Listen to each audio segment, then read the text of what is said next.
คะวะโตอะระหะโตสัมมาสัมพุทธัสสะ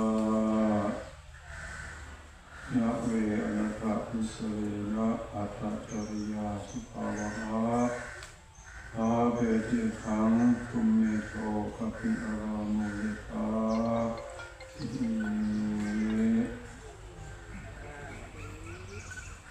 เราขอโอกาสคณะสงฆ์เทรานเทระอาจารย์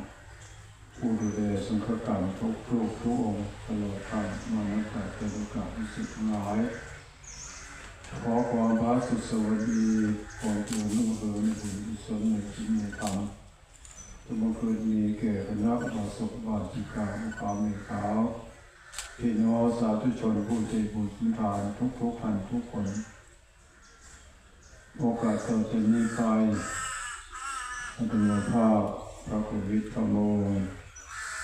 จากนั้นโดยจบละได้รับพระราชนามาทำหน้าที่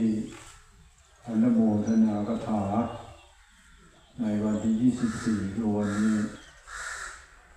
ขออภัยด้วยปกติหลวงพ่อเดินทางค่อนข้างสบายก่อนเวลานิดหนึ่งเพื่อความสบายใจทั้งผู้ราชนาและผู้มาด้วยมาตั้งใจมาตรงกับเวลาพอดีมาติดขบวนกีฬาครับที่เปิดแล้วแต่นะใช้เวลารอตั้งเกือบ 3-4 นาทีรำคาญใจที่จะมาตั้งถนนหลวงที่ของเราคนเดียวจริงๆแล้วก็เลยเป็นเหตุให้ทางนี้อาจจะคอยช้าไปหน่อย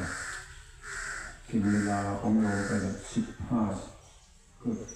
20 นาที3 โมงกว่าเป็นธรรมะวันนี้เป็นวันที่24ของการเปิดงานจังหวัด15เป็นต้นมาพรุ่งนี้ก็คงจะเป็นวัน10ของงาน25หลวงพ่อก็เสร็จมาทำหน้าที่ในช่วงสุดท้ายงานช่วงสุดท้ายเนี่ยอะไรมันก็ดีหลายอย่างอยู่นะถ้ากินข้าวกินสุดท้ายเขาก็เหลือแต่น้ำเป็นแก่เป็นอะไรก็เหลือแต่น้ำมันเนาะถ้าเป็นอย่างอื่นก็ดีทุกอย่างมันก็ดีคนละเรื่องแต่คิดว่า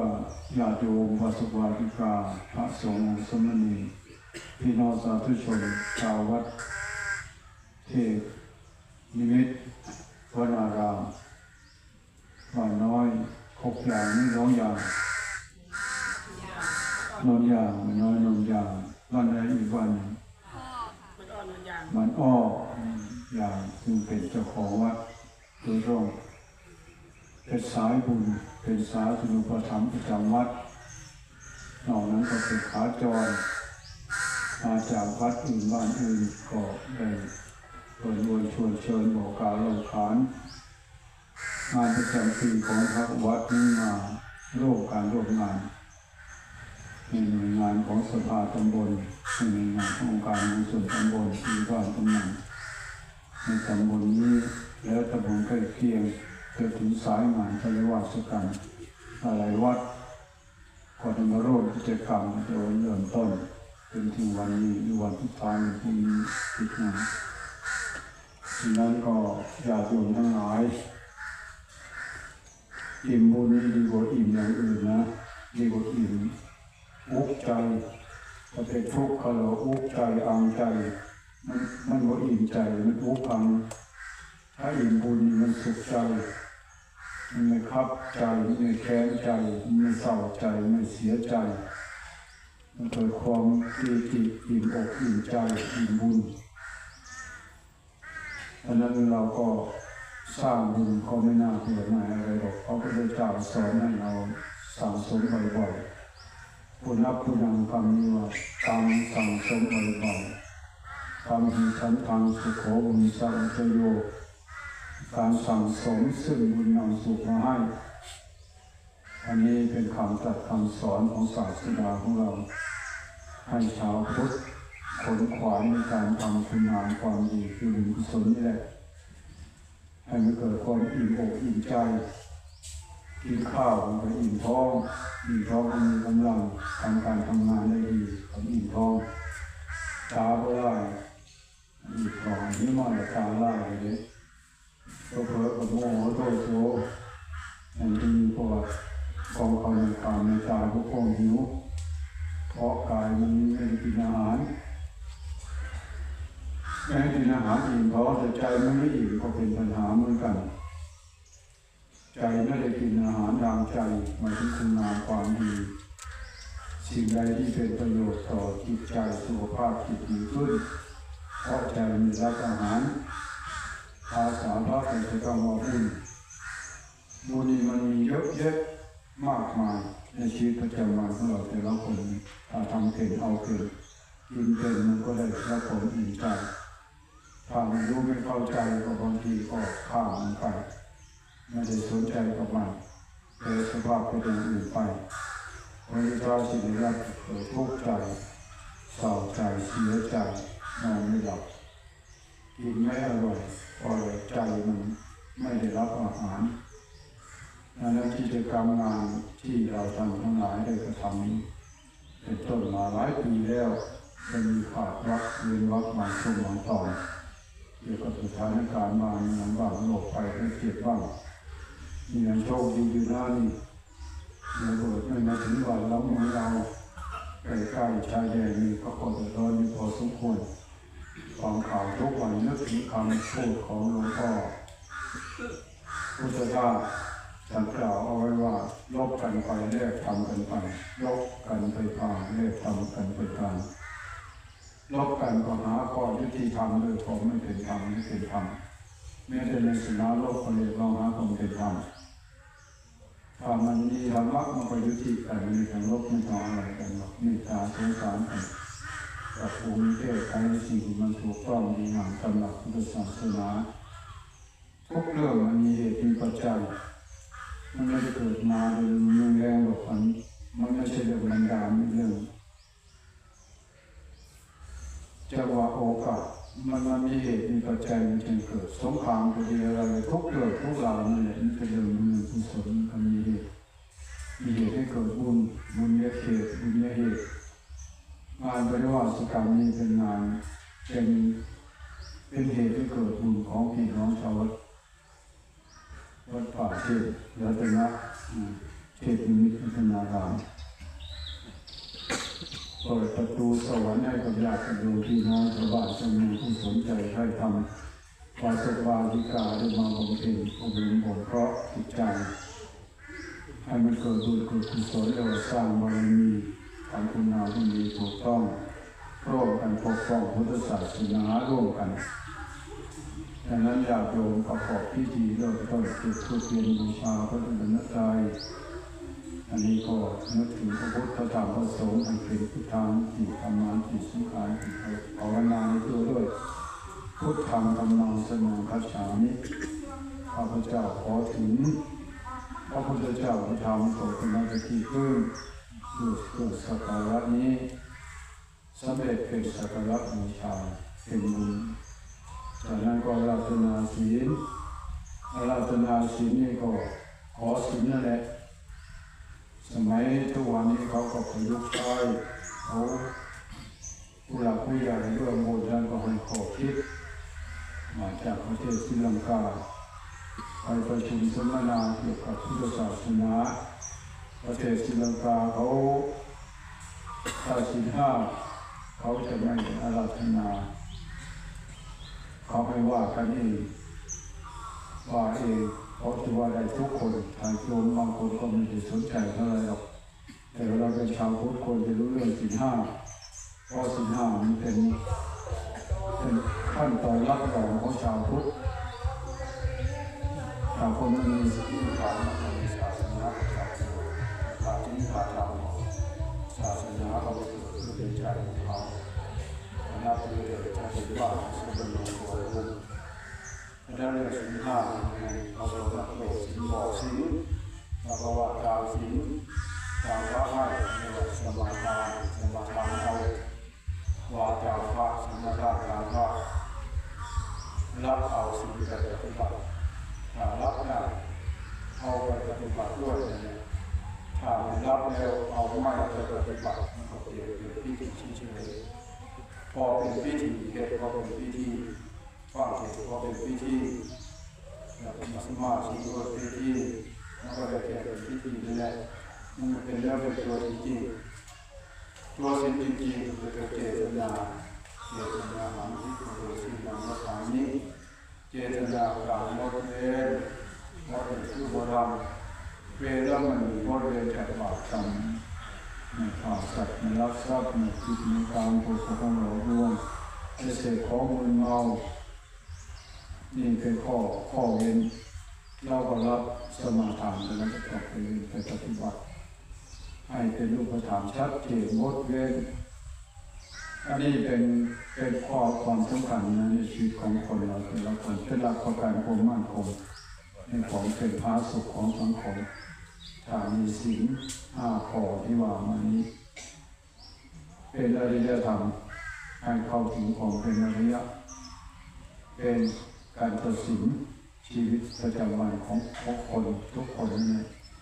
ถ้าหากโลกนี้มันไม่มีศีลมันก็เป็นปัญหาอย่างนี้ข่ากันอีกเน้นกันนั่นเองกันทรัพย์สินสมบัติเข้าของเงินทอง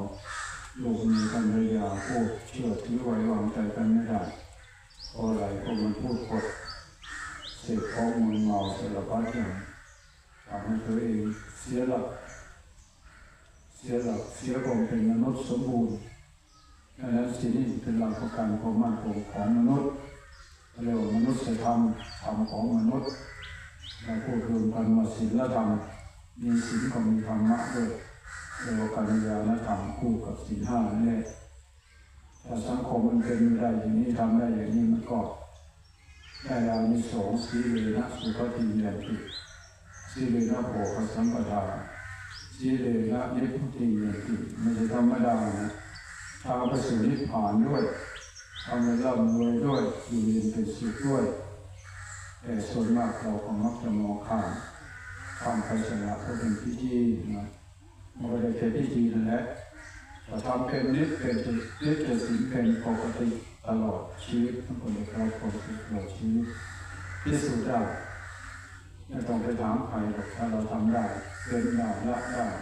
ตามที่เราสมาทานไปแล้วเรียกว่าสมาทานศีลนำไปปฏิบัติมันก็เกิดเป็นมรรคเป็นผลเกิดขึ้นได้อานิสงส์เห็นทางตาโภคะมาเนื่องคนมีศีลมีโภคะสมบัติศีลสมบัติแม้แต่พระสงฆ์เจ้าของเราก็เหมือนกันที่ท่านมาเข้ากันมาชำระศีลมาชำระใจสิกขาเพราะว่าปฏิบัติของพระสงฆ์สิกขาคือข้อความศึกษาควรที่พระสงฆ์ควรศึกษาไม่ใช่อ่านตำราศึกษาในการปฏิบัติสำรวมกายวาจาให้ดีเรียบร้อยดีงามก็เป็นศีลในตัวของท่านเองศีล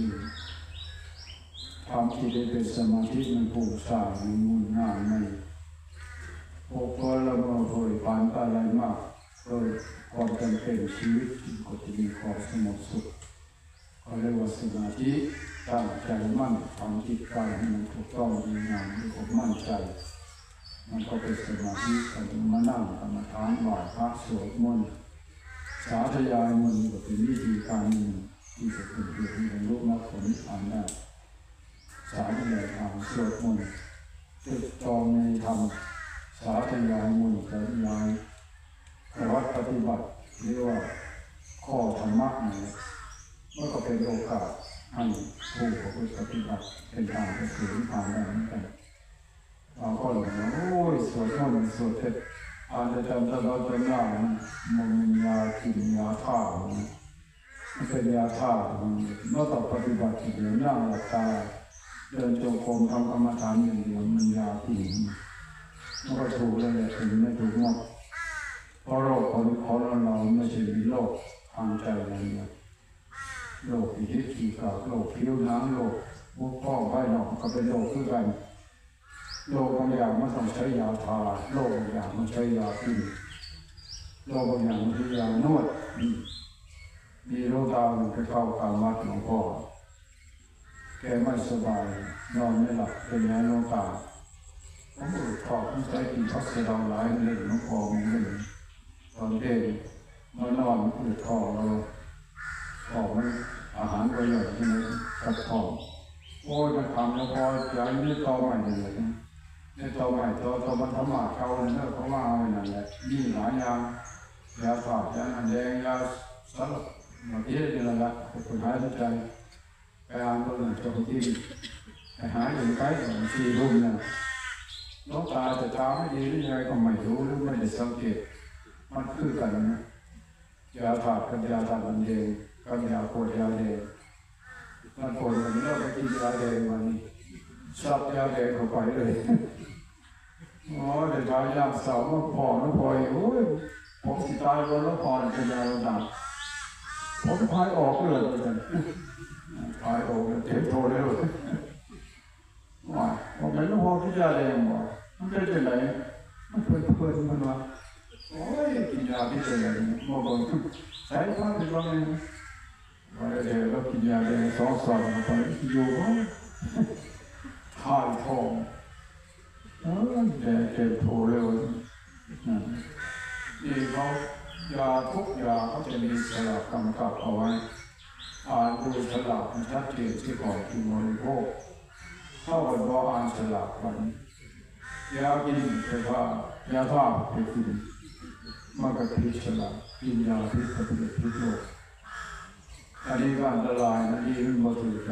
าพุทธมาถือยาเองไม่ได้ดีนะอุปการในชีวิตกันในชีวิตปวดทั้งวันในพัน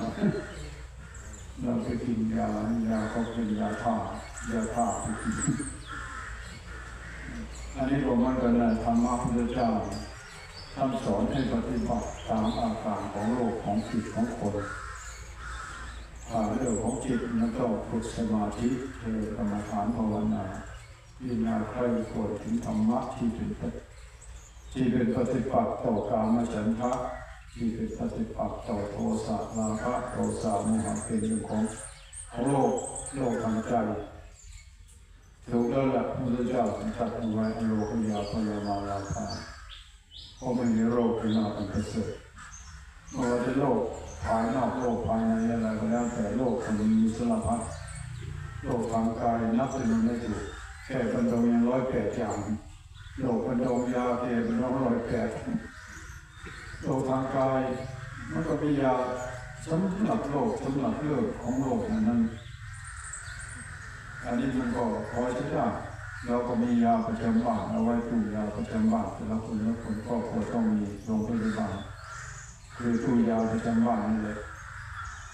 สังเกตดูนะบางวัดมีติดตู้ยาไม่มีเหตุที่ไม่มีโยมไม่ได้ถวายสื่อตู้ถวายเรียนบุญที่แม่บ้านสื่อแล้วมาชุดเดียวผมก็จะใส่ชักเชือไม่พอแล้วก็ดูแลกินเนี่ยมันโดนในโรงโต๊ะในถิ่นจอดแล้วจะตู้มันโยมเขาก็ได้สังเกตนะบางคนก็ได้ทำอยู่ถึงนี่โยมก็ไม่ใช่เนี่ยตรงนั้นบอกบุญโยมคือไปว่าจะสังเกตว่าเนี่ยตู้ยาพระมียาบอป่วยยาก็ต้องมีเอาไว้สำหรับประจำวัดโยมจะทิ้งเอาเวลาวันพระวันโกนไปทำวัดที่ไปทำบุญที่วัดปวดหัวปวดท้องเป็นมาที่ไหนพร้อมขนาดที่จำมันว่าบุคคลปวดหัวก็จะเห็นจะปวดที่ตู้ตัวยาพวกนี้อันนี้เอาเรื่องปัญหาใส่ตัวยานี่ปวดนี่ยาพวกมันก็ใจไปเลยนี่กันเลยกินตู้มาเลยของทำง่ายๆแต่โยมเขาจะทำมองทำบุญกันเนี่ยมาจะเชี่ยวยี่ห้อนี้ฉากต้นกันมั่งเข้าจะกลั่นเนาะมาลั่นกันได้เนาะว่าไปแล้วตามเลยแต่ว่าสิ่งที่จำเป็นชีวิตประจำวันนั่นคือมองเห็นดังนั้นเลยผมก็ตามมันเป็นนะตามมันถูกวิธีบุญเกิดอะไรบุญคือประโยชน์อะไรก็แล้วแต่ถ้ามันเป็นประโยชน์อันนั้นเราเป็นบุญประโยชน์มากกับบุญมากประโยชน์น้อยกับบุญน้อยไม่มีประโยชน์ก็ไม่มีบุญไม่เกิดทำไมตัวเราสิ่งต่างๆเอาไปอ่านดูว่าได้ตำราในพระไตรปิฎกมีคนเทวดาไปถามพระเจ้าเป็นบุญอะไรนะผู้ขายจะเป็นบุญทั้งสาวทั้งแรงถ้าสาวก็จะบุญทั้งแรงก็จะบุญก็คือก็จะบุญ ผู้เจ้าแต่ละคุดนามวอปอสลาสามเป็นนนทางนอกขาภูเขาซีเลือดก่อนได้บุญเท่าร้อยก็คือพุทธาบอสมัยเกี่ยวกับบ้านเฮามันบ่มีน้ำบาดาลแต่เผาน้ำพอสิได้น้ำมากินเทละหาเทละก้อนคือเผากันเอาคนมันหลายน้ำบ่นี่ผมมันชอบคนมันออกสองบ่ไปถาเพิ่นมาสิออกโอ้มันออกไหลเดือดตุ่มน้ำซึมออกก็จะได้น้ำมากบางคนมาเสียตัวแล้วเสียวจะใช้งานก็มีพอไปเอาน้ำก็ดีไปคนใดก่อนเขาไม่มันรังเกียจมันรังแกกันมันว่ามียาบาดแล้วคุ้มที่สมุนนี่เลยถึงได้ไปก็ต้องรับผิดชอบอันนี้ก็เขาไปเจ้าหน้าเนี่ยก็มีเหมือนกันพุทธนามรอสลาสั่งถึงมันข้างคนเฉยไข่คนเที่ยวเวลาไปก็ได้คุณเวลานั่นแหละย่อขาภูเขาคุณพ่อคุณแม่คุณตาคุณยายก็ให้เป็นหน้าเจ้าพระเจ้าเทพคุณท่านหลวงหลานดีคล้ายคุณแม่บอกว่าโอทาจะเป็นพระเขาหลวงปู่หลวงเจ้าวิชาอาจารย์เปิดพระลูกศิษย์หัวน้น้อยดีคล้ายหลวงพ่อในลูกหน้าต้องดีคล้ายให้เพื่อกับประสิทธิ์ไปได้สบู่ยาสีฟันของฝากมันเลยเป็นคำสอนที่ติดต่อกันมาสมัยก่อนสอนเอาไว้ได้คุณเรื่องสอบทั้งแรกมันคืออะไรคนใจคนอาศัยประโยชน์มันเกิดขึ้นในสังคมเรียกว่าสาธารณประโยชน์เดี๋ยวนี้มันก็เลยออกมาไปตามยุคตามสมัยโรงเรียนก็ขอป่าปลาชาวบ้านก็ขอนั่นขอนี่มันก็เป็นอย่างนั้นมันเป็นประโยชน์ต่อสังคมบุญคือประโยชน์เทศาเป็นประโยชน์มันก็เป็นบุญขันมันโมเป็นประโยชน์มันก็บุญมันก็เป็นน้อยโมเป็นหลายจากมะลำราคา300,000ก็มีน้ำมอจากน้ำจากมะลำจากของยาวมาแห่เสร็จแล้วก็พวกกันเบ้ามะลำหนังดูของพวกขึ้นมดเงินเป็นเคยเสียเป็นแสนก็มีรางวัลเจ้าว่าของวัดประเดี๋ยวตอนนี้เอามะลำขนาดนี้มันถึงมันมีเงินจ่ายเขาน้องโคยังเสาเรียนเอาเขามาเห็ดสลาเขามาอยู่สลาออกเอามะลำมาถึงมันสิเขาถ้าเขาไม้เงินกับพวกเขาแล้วมันกับผู้คนไปเที่ยวคนที่ถ่ายเงินจ่ายเขาไปเดือดร้อนกรรมการวัดอีกเลยบอกว่ามีเสาเนี่ยแต่ว่าได้ดูเลยแล้วคนนั้นวันนี้เจ้ามันอยู่อะไรนี่คือย่อมเหตุบุญหมดสิเหตุบุญเป็นมันก็บุญเดือดร้อนนี้พุทธเจ้าพุทธสอนว่านะเวอนัตถอิสเรนะอัตถจริยาสุขาวหาหาเกจิถังคุเมโตขปิยรามุยถาไปเปิดดูอะไรนั่นสาธุปาสินันทุโตมาทำบทเพิ่นเทวาจริงผู้เสวยหาประโยชน์จะบอกเขาใจนี้ประโยชน์บอกหูประโยชน์เขาโยกข้าจากประโยชน์ไปมีพอสวนฟังเลยกันนะคิดดีแล้วไม่ออกอันนี้ยังเสวยหาประโยชน์แต่บอกหูจะประโยชน์บอกหูว่าสิ่งที่ตัวเด็กมันจะได้เป็นไหนเป็นยังไงก็เลยโดนประโยชน์ประโยชน์จากมันพอเจ้าอุปมาคือเรื่องของสวนอันนี้ของสวนอย่างเดียวเนี่ยจะขอสวนเขาปลูกผลไม้หลากหลายเลยตัวอย่างหลายซุกเต็มต้นอยู่แต่วันนี้มันก็นางเผาเขาบอกให้นางเสือแล้วก็เอาโซ่ใส่ข้อมันเลยนะเนี่ยจะติดไปอักการกินการต้นมันเขาก็เลยเอาโซ่ออกข้อใส่ข้อรีดเอาไว้มันก็สีดากินยินดอกแต่มันไปเลยมันติดโซ่ข้าโซ่อยู่เขาก็แก้โซ่ให้มันก็เป็นอิสระอยากกินผลไม้น้ำงามแบบหน่อยนาแบบนี่อันนู้นนี่อันกินบ่ได้เขาไม่ได้เขตจำกัดแก่โซ่ก็ออกแล้วนางเจ้าอินสันนะประเดี๋ยวเทพวันชาวพุทธเท่ากันท่านบอกเข้าใจในหลักบอกเข้าใจในวิธีการปฏิบัติเข้าสิขาจากประโยชน์ชีเทียนแสวงหากระแสไม่ออกแค่เอาบุญแต่ผมไปฟังมาหลับผมไปฟังมาหลับเลยแล้วฟังมาหลับผมก็ไปถามหลายแบบไปฟังหลับมันไม่ได้ย่างอะไรแบบนั้น ไปเอาบุญไปห้องมาลำตัวไปเอาไปบางน้ำกับบอกไปบางน้วยไปเอานี่บุญมันเป็นสัตว์มากมันก็เรื่องภาษาคนภาษาชอบเป็นจริงมันก็เรื่องไปเอาบุญมันดอกเป็นหลักมีวิธีการปฏิบัติจะมุ่งจะมาให้ท่านมาสละข้อโลภข้อจะเรียนทีเดียวก็เป็นบุญกับจัดโลภะจัดโคมัจฉริยะอย่างที่เรียกกันให้ท่าน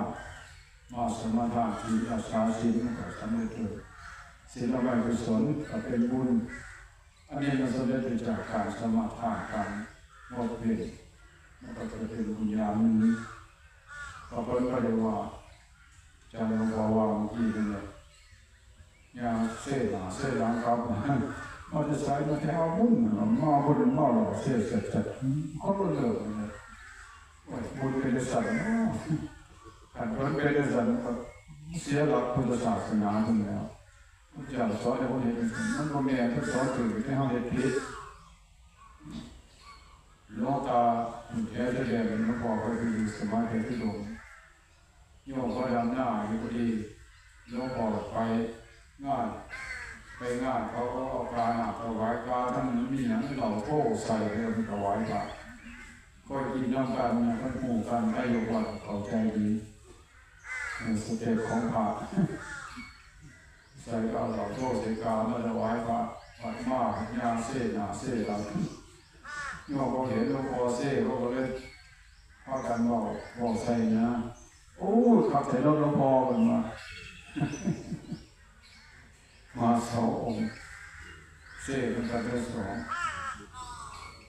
สี่แม่จะมีเหตุบุญดีใจส้มยอมทำงานนี่แม่จะมีเหตุบุญพ้นใจถึงพอเซ่เป็นการได้สององค์เดี๋ยวนี้เขาตายแล้วมันบอกคือเราบอกตัวอย่างฟังมันจะใส่มันก็เป็นคนละเรื่องกันคำว่าทำบุญมันก็ทำสิ่งที่ดีงามเกิดประโยชน์ทางเจ้าของทางศาสนาเชิญรวมน้ำก็จะเอาไว้ให้ท่านรักษาศีลความเทศความธรรมจำศีลภาวนาเป็นเรื่องบุญกุศลการกราบการไหว้ยกมือไหว้กันช่วยกันและกันกับเป็นว่าเราจะไม่กุศลเกิดผลความคิดที่ชอบเกิดหลังเกิดหลังการทำคิดทำการอื่นก็โดยหลักในก่อนใช้ในงานคือหอกระทบไปจัดหมาจัดกู้ต่อรับเป็นการเกี่ยวไปไทยมารับพีรับนอกก็ยังเอาไว้ยาวจะมากุศลช่วยผลความคิดที่ชอบคิดที่ชอบสิ่งที่มันเป็นประโยชน์แก่กันและกันที่พระเจ้าก็ให้ต้องเป็นอย่างนางวิสุทธิกว่าในผู้หนึ่งเราตายเรามีมูลหลายหรือใส่เรามีมูลหลายเป็นนายกเราตายพอดีหลวงพ่อไปสวดเข้าเคียงไปหลวงพ่อเนาะก็ทางแนมบริโภคงานศพมันเสียหลงไม่เหลือกันบอกให้บอกเขาฟังตะบนเฮาฝั่งเฮาเขาลดลงกันในอบตงานศพปอดอภัยมุกเขาจะเขียนเลยพวกนี้เหล่านี้การพนันบริเวณเราอยู่ยาปรากฏว่าเขาเกลียดใจเขาเรา40มาตั้งเอาขวดนึงได้แค่มีเดียว2 ใบคน4 คนนำหม่อมมันไม่คนจับคนเลยมันไม่คนแดงถ้าผู้ใดเป็นคนแดงเราอย่างนั้นพอว่าไปเอาสิ่งบดีของเรามูกินเป็นบาปหลายคนกินในคนแดงด้วยหมอเขาเนี่ยเขาก็เลยกินกันหมอในงานเนี่ยเราอดบ่ได้เลยหมอมีผู้ใดแดงนี่ก็แพ้เองเลยจับโหด40ประเทศรถเกี่ยวก็หมอสิหลายคืออยู่มั่งโคตรเกี่ยวว่างเกี่ยวโคตรเลยครับเราจะก็สิตัวไปเอาตัวนี้นางเขาเห็นวันเราพอสดมาพิจารณาเสร็จแล้วที่ลงวัดเข้าไปเห็นเราพ่อของไปร้ายเกิดไปแล้วเอาแนวก็เทปากไปดูทุกแล้วตายไปหลังหมอเขาบอกรู้จะไปยืนมานั่งกันตาตอนนี้อยู่ก็ดูร้านนั้นโดนกัดเนี่ยกินเหล้าเสด็จก่อนเจ้าเนี่ยก็เพาะมาได้กัดกระเพาะ กินต่อไปเขาก็รักษาให้ได้ก็ว่าหมอก็เตือนนะครับ2 ปีเรามีหนาวมีนอนมาแข็งแรงขึ้นมาใกล้เนี่ยปลอดตายเลยนะตัวตั้งชื่อไม่ได้เลยการจะได้ก็พอบุญหลอดที่ตัวบอกบุญหลอดนี่รถได้2 ปีสักต่อไปมันนั่นโครงแก้วคอยก็จะหมดวัดสั่งเขาเรียนหาแบบเอาไปโชว์โรงพยาบาลเลือดนั่นออกไอออกเลือดนี่ก็พอโชว์โรงพยาบาลเป็นบ้านร่วมแพทย์ทั้งนั้นไปอยู่คืนเดียว8,500ห้องสาพอมาเลยเมื่อ8,500พอมีเงินขายกล้วยเขาตัวหนึ่งกินเหล้าแกงเดียวขายกล้วยตัวหนึ่งน้ำพอเลยน้ำพอแล้วก็บอกแล้วก็บอกแล้วหมอก็บอกแล้วจะหักจะฟ้องจะมาห้ามมันไม่ถือข้าด้วยตัวจะมาเสือพุทธเจ้า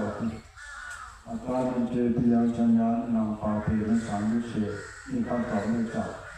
ความรักเป็นสมมติตัวนี้เมื่อรู้ตัวรักก็อยากทำตนจะทำความชั่วจะไปจะเหมือนคาจะโผล่ทั้งอ่อนเลยดีได้เนี่ยมันก็เอาทันมาสร้างคนไปเราทำจะตายเลยมันไม่แสบแล้วหรอกไม่เป็นจิตในโลกของเรานะมันอดไม่ได้มันต้องมีความอดทนนะต้องอดทนบางอย่างต้องอดทนเพราะมันเป็นการทดสอบใจเราขันธ์ที่พระมหาตะโพธิจิตขาอดทนคือเรื่องเผาที่เหลือเผาโคตรสวยจะต่อถ้าเจ้าของเนี่ยเป็นเจ้าโคตรสวยโอภะวโยผู้ใดทุกคนเนี่ยให้รักษาตัวดีๆอาการเวสิกรรมใช้อยู่ชนะตนชนะใจตัวเองเป็นการดีที่สุดรักตัวก็อยากเอาตัวของตนไปจุดลงในบาปไปจุดลงในหอดมันก็หอดมันหลวกเริ่มเผาใหม่เอาละอันนี้มันก็เป็นเรื่องสำคัญในชีวิตของคนทำใจในละเว้น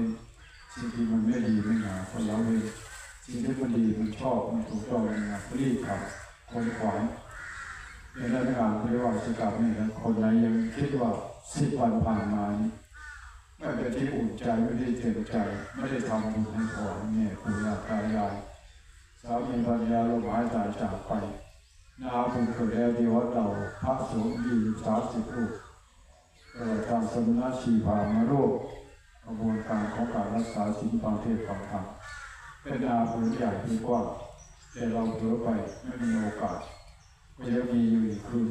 2 คืนพรุ่งนี้ก็รีบทำนะคนขวายยังเสียโอกาสยังพอทำได้อยู่ถ้าพิจารณาไปแล้วก็จะเห็นว่าวันเท่าเป็นวันเลยน่าจะปัดทำนาผู้ใหญ่แฟนใหญ่เจ้าว่าทุกทางเป็นวัดมาโลกกันที่30 รูปรวมเป็นนาบุญอันนี้เป็นเทศอันนี้ตรังเป็นยักษ์ชุดตามโลกัสสะพระสงฆ์เป็นเนื้อนาบุญของชาวโลกพวกเราเป็นชาวพุทธชาวคนโลกเราออกมาเที่ยวพระห้องผมพระห้องเรื่ององค์เรื่องพระห้องทั้งหมดนั่นแหละมาจากไหนก็แล้วแต่โดยเป็นพระสงฆ์เป็นนาบุญของชาวโลกเป็นที่ปฏิบัติได้กับพวกเราเป็นโอกาสดีเหมาะสมแล้วและโยมก็คงจะอิ่มอกอิ่มใจแล้วคนไหนดีแสวงคนขวายแต่คนไหนเพ้อไปไม่ได้ทำเป็นแต่เริ่มต้นจะถึงทำการถึงเวลาสุดท้ายก็น่าเสียใจอันนี้ก็ถือว่าเป็นโอกาสดีของญาติโยมทุกคนนั่นแหละเปิดตลาดบุญให้พวกเราได้มาลงมือผู้สนขนขวายนาดีๆใช้กระปุกพันดีแต่นาดีกระปุกไม่ดีก็ไม่ได้ผลเต็มที่นะมันต้องนาดีกระปุกพันดีกระปุกพันดีเป็นนาไม่ดีเป็นนาตะวันนาลุ่มเกินไปน้ำท่วมย้อนเกินไปคือปีนี้แหละไม่คือเขาทาเว้ยเขาคือมีช่องนึงปีนี้คือเขาทาเขาฟองใส่ดีแบบจ้างท่อก็แบบร้อยกว่าตกมาใส่คุยกับคนไหนนางเจ้าก่อวันนั่งแถวจงพานเขาทานอย่างเดียวร้ายไปได้ปีนี้โอ้ยขาดทุนน้องพอบริษัทที่กายสั่ง แสดงว่าโยมมันไม่สมจังหวะสมโอกาสบ้านเราเมืองเราใช้ธรรมชาติแต่นาบุญของเราเนี่ยมันทำได้ตลอดไม่มีแรงมีท่วงขอให้โยมตั้งใจทำวันที่วันโกนวันพระวันในพระก็แล้วแต่เราปกติก็ทำได้ตลอดเพราะท่านเที่ยวที่ขายการที่ชาวบ้านฉลองสุดท้ายเนี่ยจนเป็นประจำดังนั้นวันนี้พบกับญาติโยมสาธุชนทั้งหลายในหัวข้อว่าเราเรียนนัตถคุสเลนะอัตถจริยาสุขามหาเปติยถังทุมเนโตกัปปิยลามุยถาผู้แสวงหาบุญแสวงหาประโยชน์ให้เข้าใจในประโยชน์ถ้าไม่รู้ไม่เข้าใจในประโยชน์เขาย่อมพลาดจากประโยชน์ไปไม่ลืมเข้าสวนแก่โซออกจากข้อจากของแน่สิ่งที่มันไม่ดีไม่งามเป็นเครื่องวัดถูกจิตใจให้เราคิดอยู่ละไม่ได้เลิกไม่ได้ไม่ยอมปลดยอมแก้ยอมไขออกมาก็เป็นปัญหาในการทำบุญทำทานนั้นส่วนอะไรจะไปเกิดประเภทนี้คอยในประเทศมากสิเอาประเภทนี้ว่าประเภทนี้มันแก้ไขได้มันถูกต้องดีงามไม่ใช่ประเภทนี้เท็จมากเลยเพราะมันมุ่งตาเราไปเลยกันยุคเราสมัยเราวัฒนาการโลกมันเจริญเป็นการพิสูจน์ได้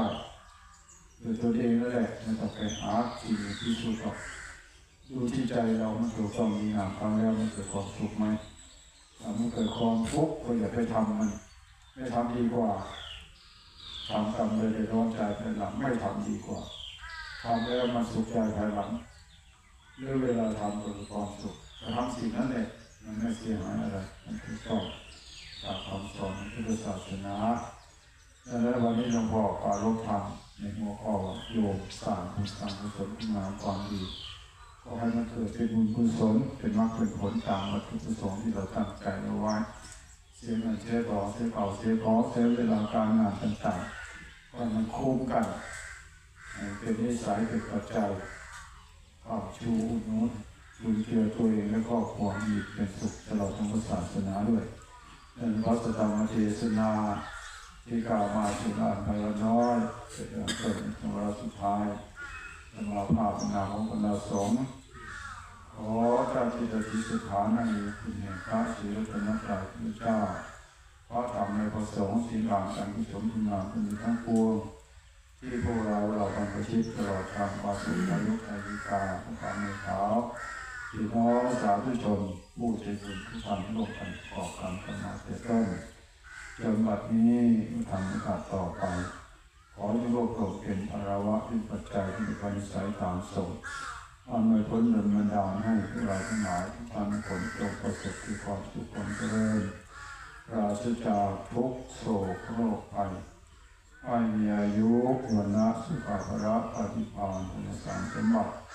เจริญรุ่งเรืองหน้าที่การงานตลอดกาลเป็นนิจสถิตมั่นในสัจธรรมนำตนพ้นจากกองทุกข์ประสบสุขทุกข์ที่ปาราตีการจงทุกท่านทุกคนเถิด